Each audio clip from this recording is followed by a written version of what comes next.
Amanda Butler sat across from detectives and spoke with certainty. I fired a warning shot. Okay. And I fired a second shot. I am in fear for my life. She repeated 3 times, like saying it enough would make it true. The detective didn't challenge her emotion. He challenged her reality. Why did you shoot at her? And how did a bullet get through the neighbor's front door? A pause, then another layer. You had a gun. She didn't have a gun. You're standing in your driveway. She's over here at the neighbor's trying to get help, and you shot her. That question didn't accuse, it cornered. This is a classic application of cognitive dissonance theory, where conflicting beliefs are forced into the same space until one collapses. And then came the line that changed everything. Hoping she understood after the second shot that I was serious. Not panic, not survival. Thanks to the law enforcement agency for providing us the footage of this case. We are working hard to create fine content for you guys, so your review about our video means a lot to us. On the night of September 2nd, 2019, a heavy tension hung over Jacksonville, Florida. Hurricane Dorian loomed in the distance, and the city was already on edge. Then, a frantic 911 call shattered the silence.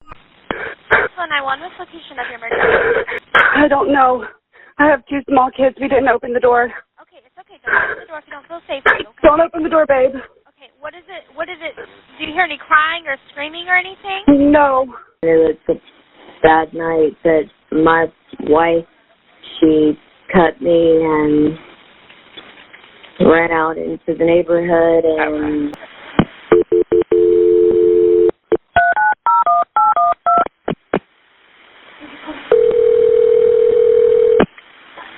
Hi, Rescue Bureau. What's the address of the emergency? Yes, hold on. Hello? Yes, what's the address of the emergency? Okay, there's a stranger that came to our front door. I live at... Amanda Butler was chasing her wife, Christy, through the yard, a handgun in her hand. What began as a day of storm preparation had spiraled into chaos. Christy ran, desperate, toward a neighbor's house, hoping for safety. But the danger followed her. Amanda fired again. One bullet struck Christy, grazing her hip. Another didn't stop there. It ripped through the neighbor's front door. Yeah, you don't have to fill it. She said that she's been shot. Okay, JCS 51. 10-4. Okay, ma'am, what's the phone number you're calling from? Okay, are you with her right now? I'm with the lady, and she's saying that, Alex, get away from the window. She's saying that she's being chased by her significant other who has a gun. She's inside of my home now, but I don't know where the other person is who shot her. Okay, ask her how old is she, and help is already on the way. What is her name? No, I don't need her name. I just need you to answer these questions that I asked. How old is she? How old are you? She's 39. Okay, right now is she awake? Yes. Is she breathing? She's standing and she's breathing. Can you? Okay, yeah, tell her to go ahead and sit down and she's inside. Okay. Just sit down right here. Tearing across a living room and exiting through the back of the house, narrowly missing a family inside. By the time police arrived, the storm outside was no longer the only threat. Amanda was taken into custody. What followed would become a psychological battle to uncover the truth behind those gunshots. Amanda Beth Butler, 7585. Is that you? Okay. And 7585 is your correct date of birth? Yes, sir. Okay. Listen, before we go too far into things, we'll start talking and asking questions, okay? I want to go over your constitutional rights with you. That's something we have to do with everyone, whether they're under arrest or not. When we bring somebody in and interview them about an incident that occurred, we go over the rights, okay? I understand. Okay. Another thing I do with everybody is just to confirm that you do read and write, okay? Are you under the influence of any drugs or alcohol right now? I had a Bloody Mary about 4 hours ago, but I was sweating that out when I was... Okay. Do you feel like it's anything that should affect your ability to talk or communicate? Or? No, sir. Okay. I'm just tired as heck from hurricane prep. I'm sorry. I understand that. What's the highest level of school you've completed? I have an MBA and MA, okay. And so safe to say you read and write very well then. I was a professor for a couple of years. Okay. What's the first line right there say? You have the following rights under the United States Constitution. Right, and I'm going to go over the rest of them. Right, you can follow with me. You do not have to make a statement or say anything, okay? Anything you say can be used against you in court. You have the right to talk to a lawyer for advice before you make a statement or before any questions are asked of you, and to have the lawyer with you during any questioning. If you cannot afford to hire a lawyer, one will be appointed for you before any questioning if you wish. If you do answer questions, you have the right to stop answering questions at any time and consult with a lawyer. Do you understand those rights? Yes. Okay. And we are at the Police Memorial Building.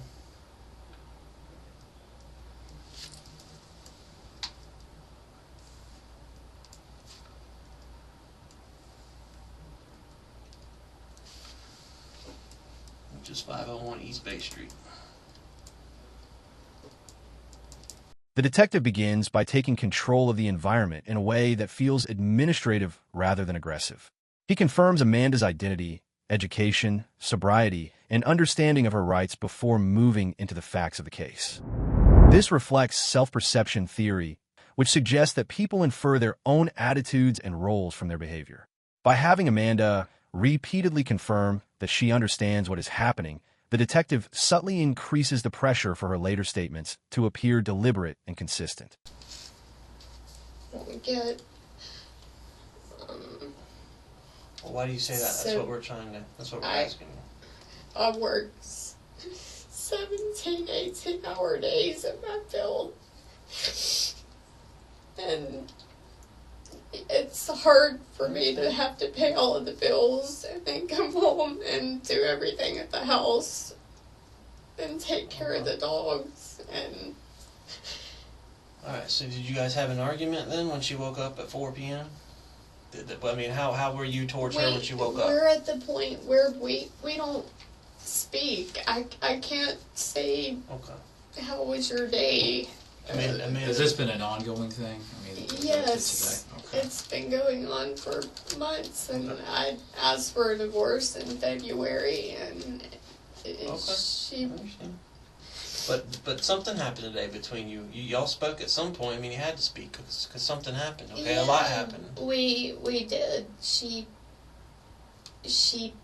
at 4 finally. I mean, her mom called and. Yesterday, I mean, she said, we need to get up, and if the eye didn't turn by 5, 6 this morning, we needed to get the girls in and board up and get out. And I kept addressing her, and she just kept saying, I'm sick, I don't feel good, I've got this rash all over my body, and kept trying to say that my job or lack thereof at the moment, that was all my fault, so I didn't really have a right to speak. Okay, so y'all were having an argument. Sadly, this whole relationship's been an argument. Okay. Down to But that's common sense, paying bills. Okay, so you wanted to get ready for the hurricane. You didn't feel like she was taking it serious, right? She slept all day. She didn't wake up to around 4 p.m. No, she slept the last 3. Amanda repeatedly tries to broaden the conversation into hurricane preparation, financial resentment, housework, and relationship misery. The detective keeps pulling her back to a single question. How did this end in a shooting? This tactic aligns with a cognitive load approach, Fry et al., which holds that deception becomes harder to maintain when a person is pushed to provide structured, detail-heavy accounts. The more Amanda is forced away from abstract complaints and into exact actions, the more strain begins to show in her story. I said 3 times very clearly through my door, I am in fear for my life. I am in fear for my life. I am in fear for my life. And you said that to Christy? Yes. Through which door? The front door, your bedroom door, what door? The bedroom door. Okay. Why were you saying that to her? Why were you in fear of your life? What was she doing? Because she screams like a banshee and won't sit down and just speak on a civil basis. Okay. And so then what happened? Well, she had already shoved me a couple of times in the kitchen, and that's when I said, all right, separate bedrooms, period, for the night. We've got to just ride the storm out, and please sign these papers from February when we're through this mess. And Okay. yeah, so no, she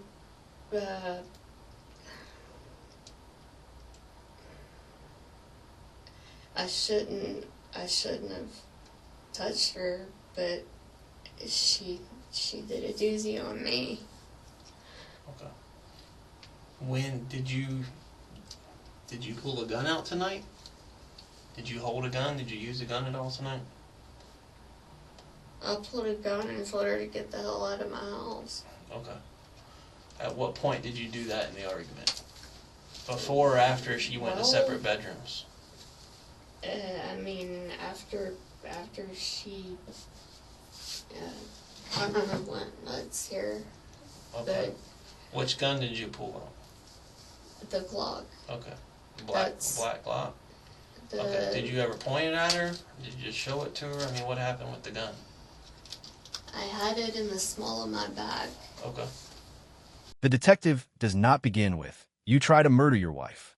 Instead, he moves in steps. There was an argument, a gun was pulled, a shot was fired, then another shot was fired, then the victim was hit. This gradual sequencing is powerful because each small admission makes the next denial harder to maintain. Amanda can resist a direct accusation, but she has more difficulty resisting a chain of seemingly reasonable clarifications. This is consistent with the foot-in-the-door effect, where agreement to small requests increases the likelihood of agreeing to larger ones.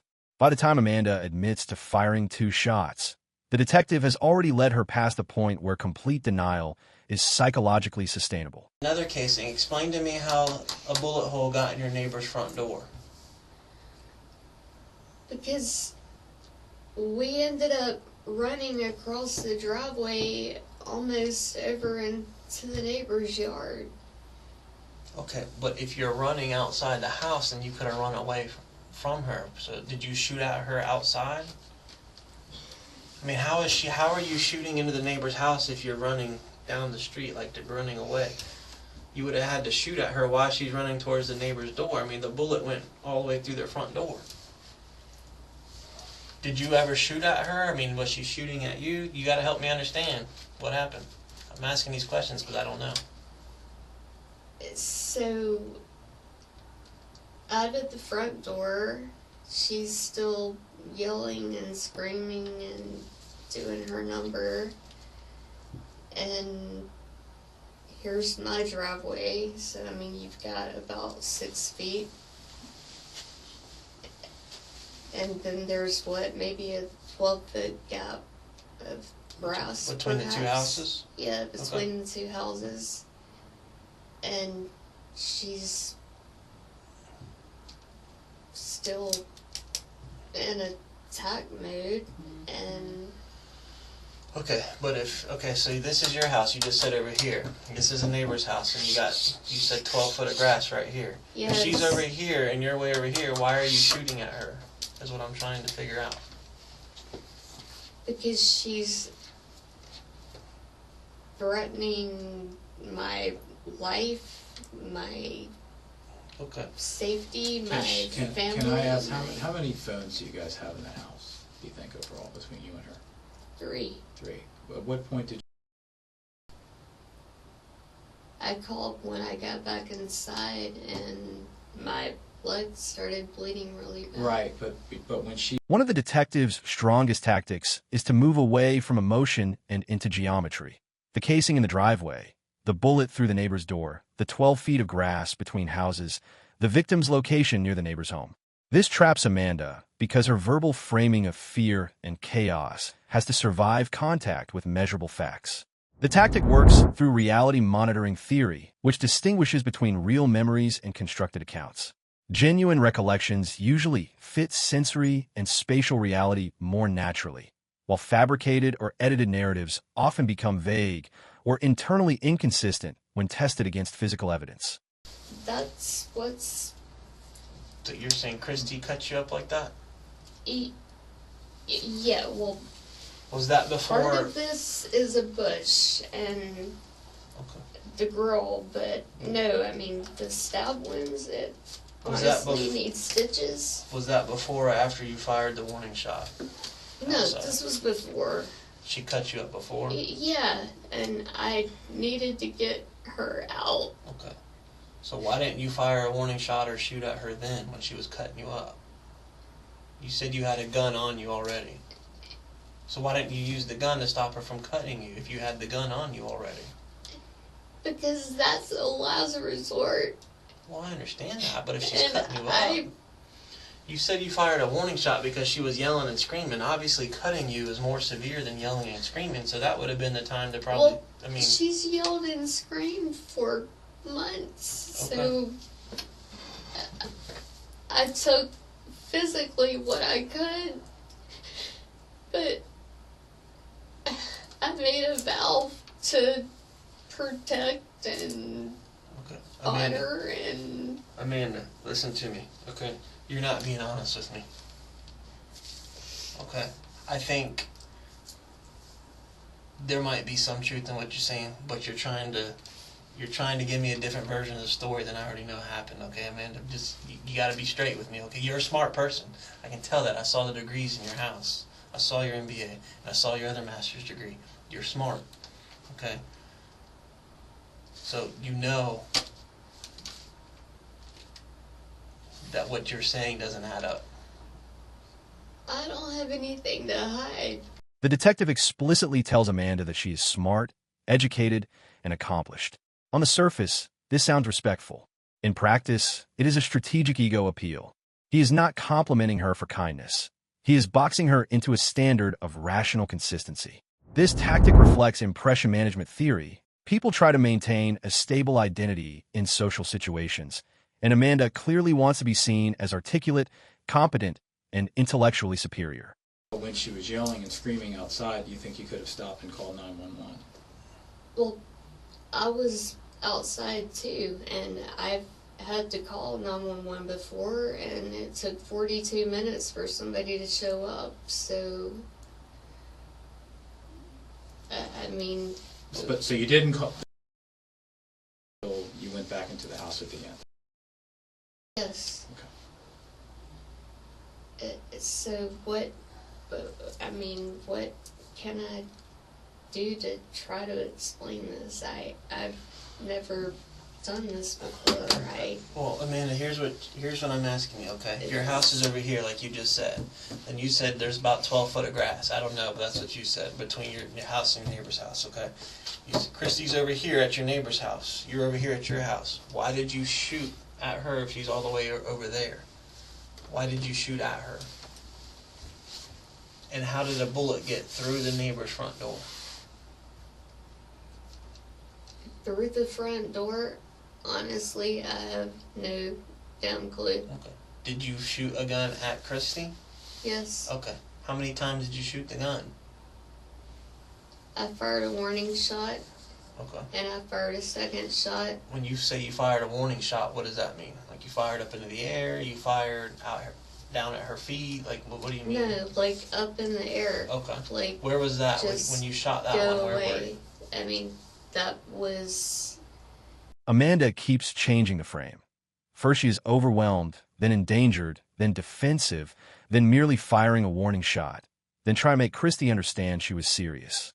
The detective keeps repeating the same basic contradiction in slightly different forms. This repetition is not accidental. It exploits cognitive dissonance theory. The more Amanda hears her own incompatible claims laid side by side, the harder it becomes to maintain all of them at once. Okay, so if you fired a warning shot, like go away in your driveway, and then she did go away, she's over here, so then why did you shoot at her again? It's the second shot. Why did you shoot again, the second shot? Because she never goes away, sir. Well, you just said she was standing over here at the neighbor's house, though. Yeah, she was standing over there at the neighbor's house, but she doesn't back down until you hunker down into a hole and say that you've committed 100,000 sins and you're Well, all wrong. Amanda, why did she run to several neighbors' house is asking for help? Because I'm hoping she understood after the second shot that I was serious, and then I went back inside and called 911. So you shot the gun at her to make her know that you were serious? To let her know that you were serious? Yes. Okay. Then why didn't you call 911 when she was running down the street at the neighbors' houses? Why didn't you call 911 if you still Because felt like I she was a didn't threat? have my phone on me. I have two cell phones. Okay. And I was charging both of them for the storm. The detective's breakthrough comes when Amanda says she hoped Christy would understand after the second shot that she was serious. That line is devastating because it reframes the act from defense to coercion. The detective gets there by patiently pushing on intention rather than just action. Why shoot again if she had already moved away? Why continue firing if the threat was over? This method fits goal-directed behavior theory, often used in forensic interviewing to distinguish impulsive panic from purposeful conduct. Once Amanda reveals that the second shot was meant to influence Christie's behavior, the detective has psychologically cornered her. A person acting to make someone understand is no longer describing a reflexive act of survival, but an intentional act of domination. Did you cut yourself or any of those from yourself doing that?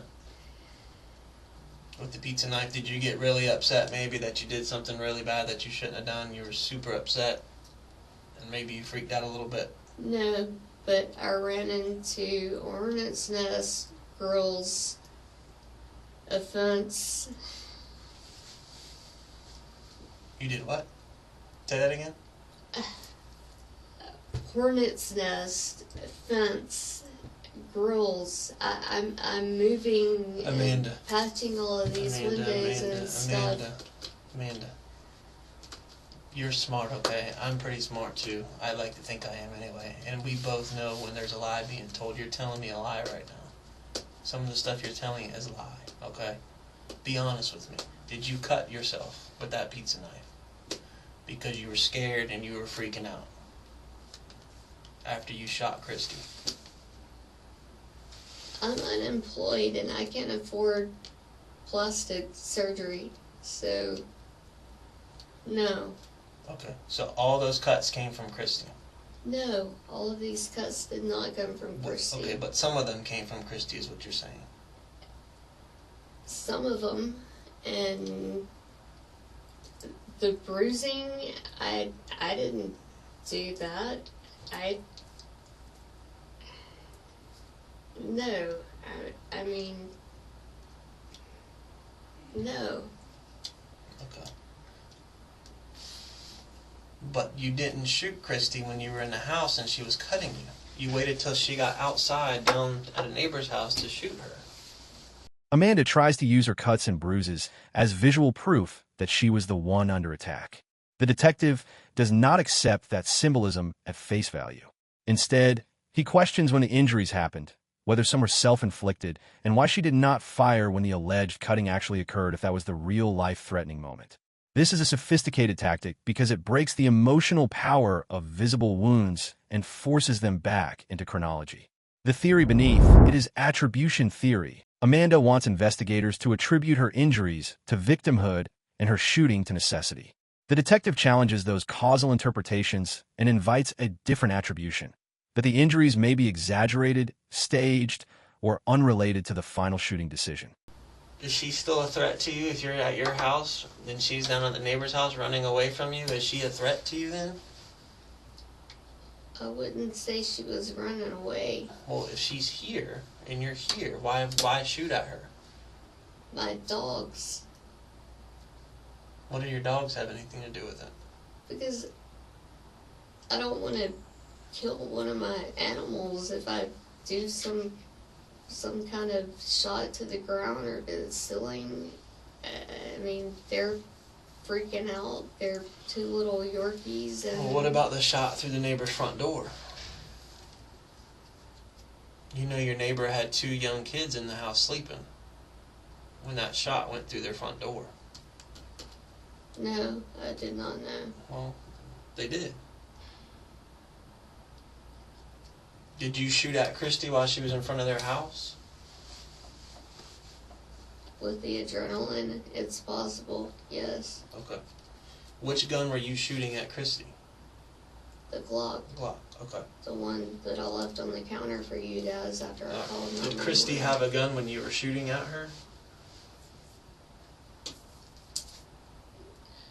Before the hurricane prep, I gave her the Beretta and the taser, so she was supposed to have those on her at all times. But when you were standing at your house and she was standing in front of the neighbor's house, did you see her holding a gun when you shot at her? No. Okay. Did she threaten you with a gun? In the house. In the house? But not outside of the house. So she threatened you with a gun in the house, but she used a pizza knife to cut you up? Throughout the interview, Amanda uses vague language whenever the facts become dangerous. I think, it's possible, I don't know, I wouldn't say she was running away.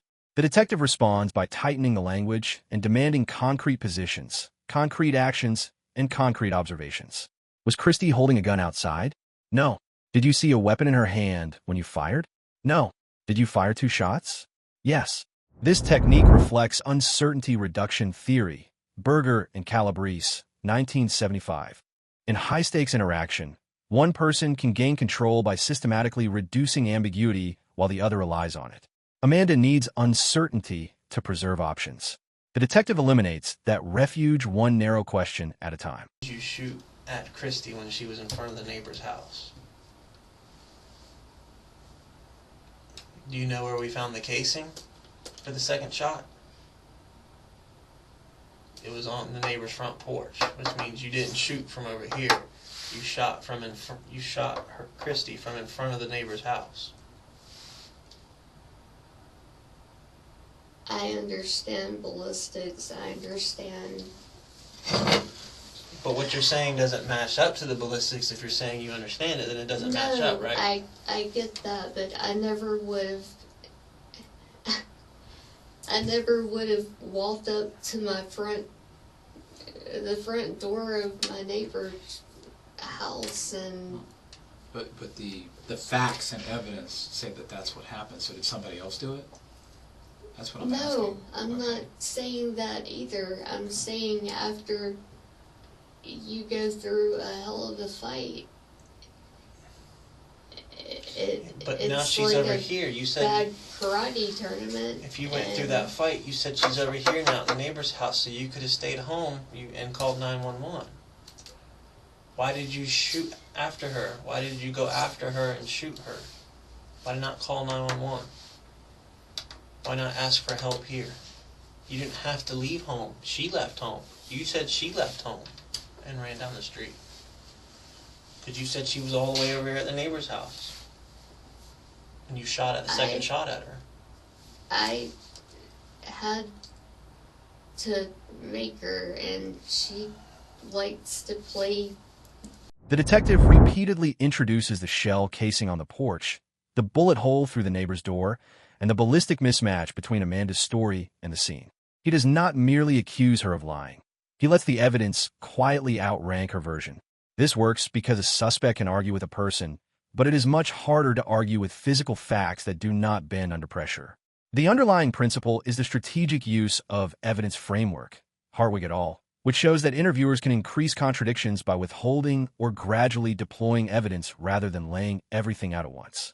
By revealing pieces only when Amanda commits to a version, the detective maximizes the chance that she locks herself into contradictions. What you're saying? Given her history, yes, sir.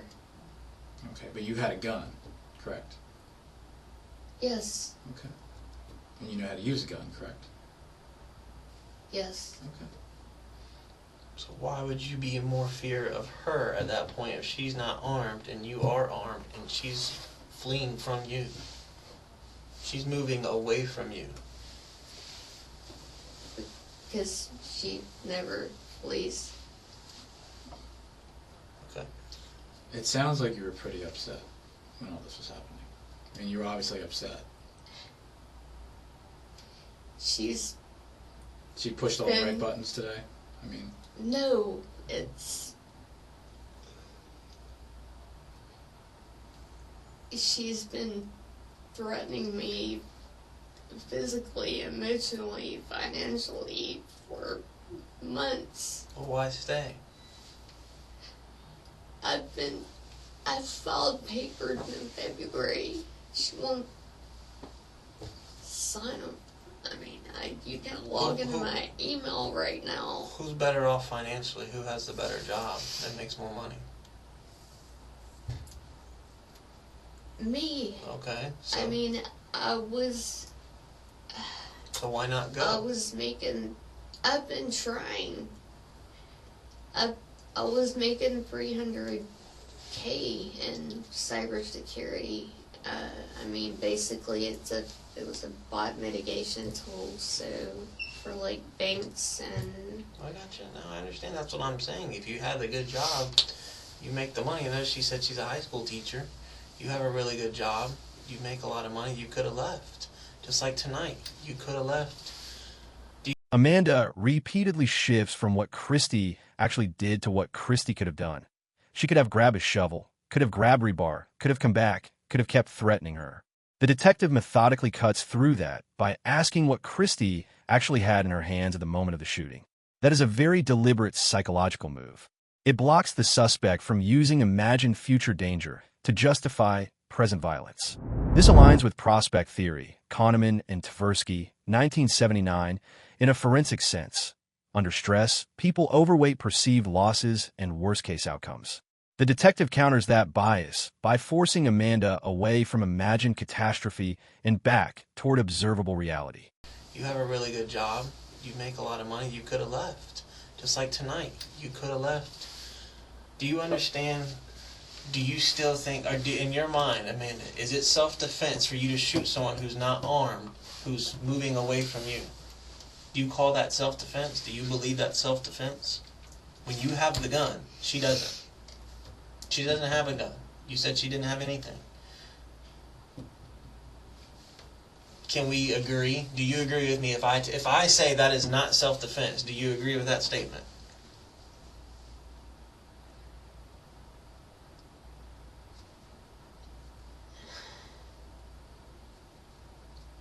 Do you believe that it was self-defense? I know how to answer the question, but I also know that I've been sleep deprived for a couple of days, and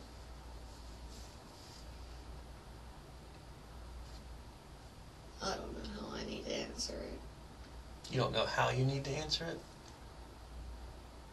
Yeah. Just be honest and say what happened. Well, if I'm like under oath or something and without. You are. Yeah, we're asking you to be honest. I don't want anything that's not the truth. We're not going through all this just to get a bunch of lies. No, and I'm not lying to you. That's why I'm. I think that she's your wife. Y'all have a very vulnerable relationship. Things got really heated today, Amanda. You got really upset. Maybe she got really upset. For a long time. Y'all probably said some really nasty stuff to each other tonight. Things got a little bit out of control. I think you lost control a little bit. You let your buttons get pushed a little too much. A particularly sharp tactic appears when the detective asks, in effect, whether Amanda would think it was self-defense if someone across the street was ranting and raving but unarmed. That question is powerful because it takes her personal grievance out of the center and replaces it with a neutral analogy. Once the scenario is generalized, her justification sounds far less reasonable. This draws on analogical reasoning theory, which helps people evaluate conduct more accurately when removed from their own emotional investment. Amanda can defend herself inside her own story, but the detective forces her to hear the logic of her behavior as if it belonged to somebody else. Freaking back door and. But you shot her tonight. She didn't shoot you. You shot her. No, I'm talking about literally like the parents showing up saying, "Oh well, she deserves better and shouldn't have to have a job," and Well, none of that's threatening. Yeah, when her uncles and etc. You come can get an in. injunction. Yeah. You can do all these things. She won't sign. She doesn't have to. If you feel threatened, you can take actions legally. There's a again, we know you're smart.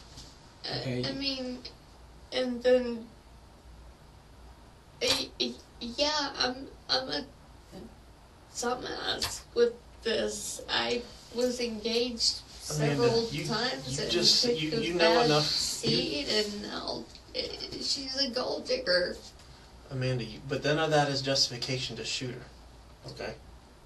The things you just said about her parents think she deserves better, she's a gold digger, she was I'm ranting and not raving. saying that, but I mean, she thinks that she needs to bribe the government and You told me work 80 hours, 90 Amanda, hours. One of the detective's strongest tactics in this portion of the interview is that he refuses to stay inside Amanda's emotional language.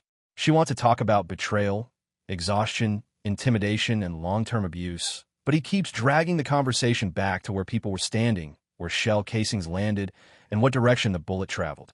This is psychologically effective because it strips the suspect of narrative fog and relocates the discussion into concrete, testable reality. That reflects construal level theory. Amanda tries to keep the event at a high, abstract level. I was threatened, she never stops, I feared for my life. While the detective forces low-level construal, exact location, exact shot, exact backdrop. Once he does that, her emotionally broad story becomes much harder to sustain. That's all I can say. do you agree with what I just said where you were standing right in front of the neighbor's front door when you shot at Christy? From a ballistics perspective, yes. Okay, I'm not asking from a ballistics perspective, I'm asking from your perspective. Were you standing in front of the neighbor's house and front door when you shot Christy? Did you take karate? I never took karate, no. Okay. How I can describe tonight was like my first time stepping into the ring, where after the first punch is thrown, everything is a blur. Okay. And Do you remember going after Christy and shooting her? Do you remember coming from your house and running over to where she was and shooting her at the neighbor's house? I remember the episode in the front yard. Okay. But do you remember leaving your yard, going to the neighbor's house and shooting Christy while she's in the neighbor's yard, the neighbor's front porch? I remember firing a second shot at what I thought was a black truck. You fired the shot at the black truck or at Christy? I would not hit Christy. You already said earlier you were shooting at Christy. Not to hit her, Okay. to get her To scare her. actually leave. Okay, but Amanda, And not just but you fired a go warning to shot at your bed house. for a night and wake up and pretend like everything's fine. But you fired a warning shot at your house. That's where the casing was in your driveway. You wanted her to leave. That was your warning shot, you said. Ambiguity. I guess I thought, it's a blur, I don't know how to answer that. The detective responds by narrowing the options. Was she armed or not? Was she leaving or not? Were you by the house or by the porch? Was it self-defense or not? This is a deliberate compression tactic. It reduces the suspect's ability to hide inside complexity and forces her to commit. This tactic connects with bounded rationality, Herbert Simon. Under pressure, people rely on simplified decision shortcuts. The detective exploits that by shrinking her escape routes until she has fewer and fewer ways to preserve all parts of her story at once. Basically, F you, we gotta get this done. And I said, well, can you get up and help? That would be nice. And she just, she rolled over and then Can I see your hands real quick? Can you show me your hands? Okay, just show me. I just want to see your hands. done. Just show me your hands like this. Just point them at me. Turn around. I've Okay. just got calluses. If I was coming at you with a knife, wouldn't you try and stop the knife? I'm just curious. With my forearms. You wouldn't use your hands to try and stop the knife? The reason I'm asking is, Well, you... No, that would... I play the So piano and the guitar. That would be... Okay. And IT, I've got it. Okay. I've been... It's an instinct. I've been a police officer almost 13 years. And over 12 and a half years. And I've seen stabbing. Okay, let me finish. I've seen stabbing. Yeah. I've also seen plenty of people that are cutters that do superficial wounds that are not stabbing. And in my observation, those aren't stab wounds. Someone does not try and stab you. Those are someone who's tried to slash, like superficial wounds that are trying to make it look like someone stabbed. I've seen stabbing. That doesn't look like stabbing. And again, so back to that. Did you cut yourself? Officer, I did not cut myself, and if you look You don't at need to show me. the wounds Those- under there, So and look at the angles. We see them. Inference to make her hesitation itself part of the evidence against her. Alright, Amanda, listen. Is there anything else that you want to tell me that's going to help support your side or your cause in this? Because here's what you're up against right now, okay? All the evidence, bullet casings, everything matches up to Christy's side of the story. And there's not really a whole lot that matches up to your side of the story, okay? And basically what you're telling me is when you shot at Christy when she's at the neighbor's house and you're standing in the driveway, when you shot at her, regardless really of where you were, I don't think you were in your driveway though, because that casing's on your neighbor's porch, okay? You said she's... No, I wasn't in my driveway. Okay. So you were somewhere over in the neighbor's yard when you shot at Christy.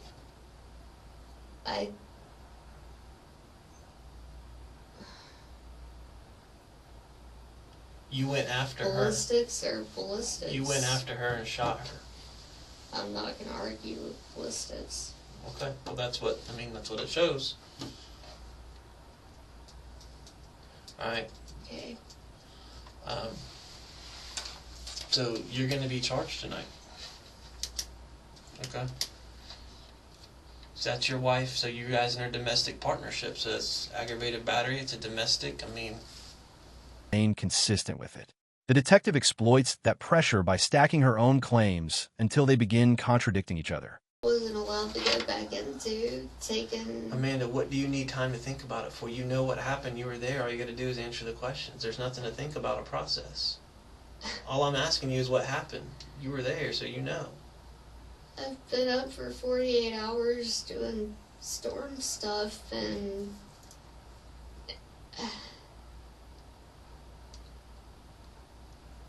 Well, Amanda, you made some bad decisions tonight, okay? You shot at someone who was unarmed, fleeing from you, and you're trying to claim self-defense. That's not gonna hold up. I'm just letting you know that's not self-defense.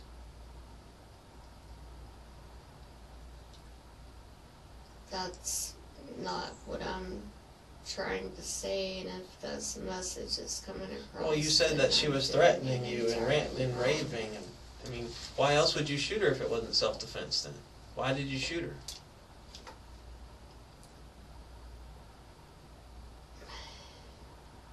I'm an excellent shot. Okay. I wouldn't have shot her hip or grazed her hip if I wanted to shoot her. Okay. But that's what happened. I don't know how to undo what happened. What happened happened. So how can you explain that? If you're an excellent shot, then why is there a shot that went through the neighbor's front door all the way through their whole house? You're saying you must, if you're an excellent shot, then you must be saying you meant to fire that shot through their house. Amanda repeatedly tries to explain the event as a blur, a nightmare, or a fog of war experience. The detective does not entirely reject that she was stressed. Instead, he isolates one key issue. Despite all that chaos, she still moved, aimed, fired again, and continued acting after the first shot. This is psychologically significant because it distinguishes emotional overload from purposeful conduct. The underlying theory here is action identification theory. A person can describe behavior at a vague level. Everything happens so fast, or at a more concrete level. I moved toward her and fired again. The detective forces the concrete level, where intent becomes far harder to hide. Because here's what you're up against right now, okay? All the evidence, bullet casings, everything matches up to Christy's side of the story. And there's not really a whole lot that matches up to your side of the story, okay? And basically what you're telling me is when you shot at Christy when she's at the neighbor's house and you're standing in the driveway, when you shot at her, regardless really of where you were, I don't think you were in your driveway though, because that casing's on your neighbor's porch, okay? You said she's... No, I wasn't in my driveway. Okay. So you were somewhere over in the neighbor's yard when you shot at Christy.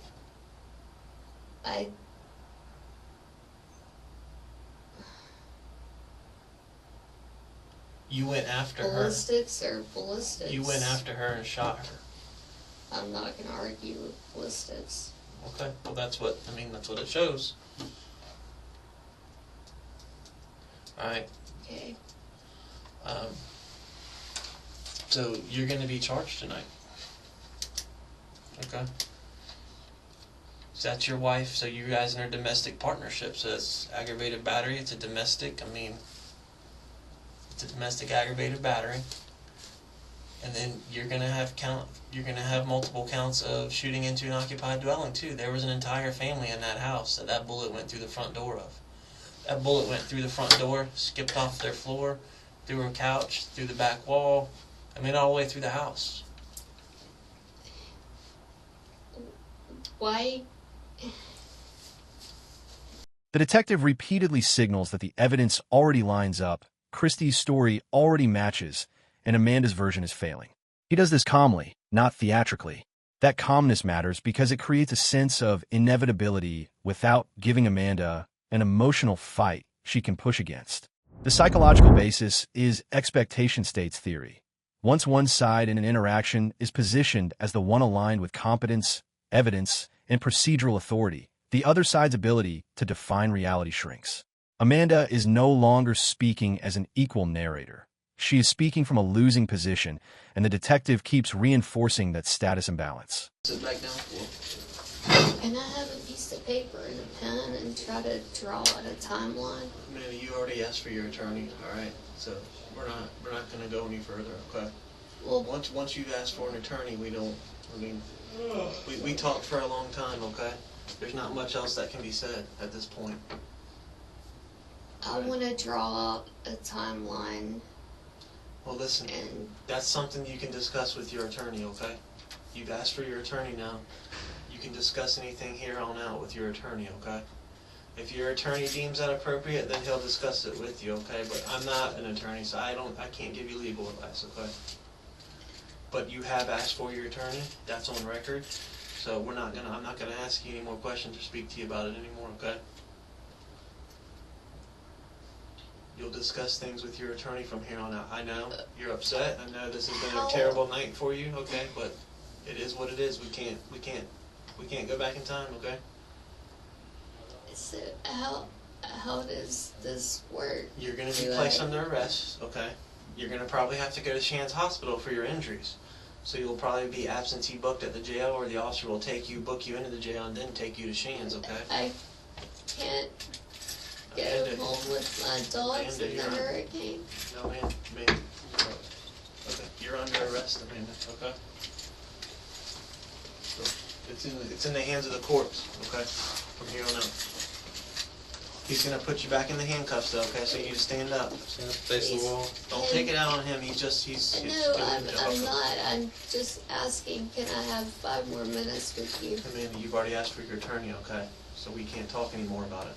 If I retract that, can we? No, we're finished, okay? You'll have to talk to your attorney now. I don't have an attorney. Well, you'll get one. Yeah, The state will appoint one for you. Yeah. Okay. Look, Alright, stand up, face the wall. Your hands behind your back. sir, please. We're going one way or the other, so. Amanda, follow his directions, okay? You'll be okay. Just Listen, just follow directions from here on out and you'll be okay, okay? By the final stretch, the detective has reduced Amanda's options one by one. It was not a clean warning shot, not immediate self-defense, not a random miss, not a shot into empty space, and not a response to an armed attacker at the moment of firing.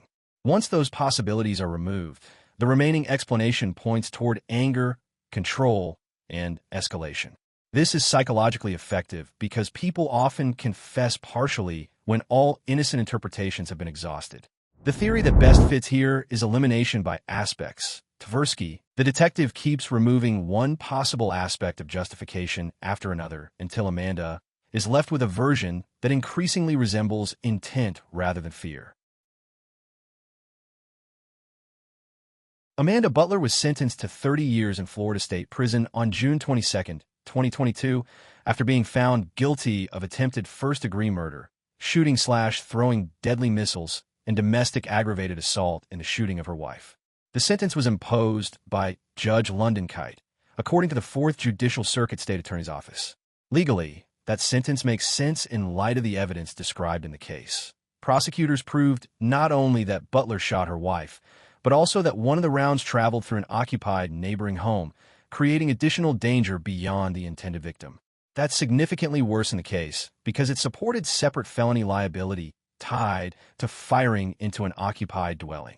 Combined with the failed self-defense narrative and the jury's guilty verdict on the major counts, the interrogation and forensic evidence together helped produce a conviction serious enough to result in a lengthy prison term.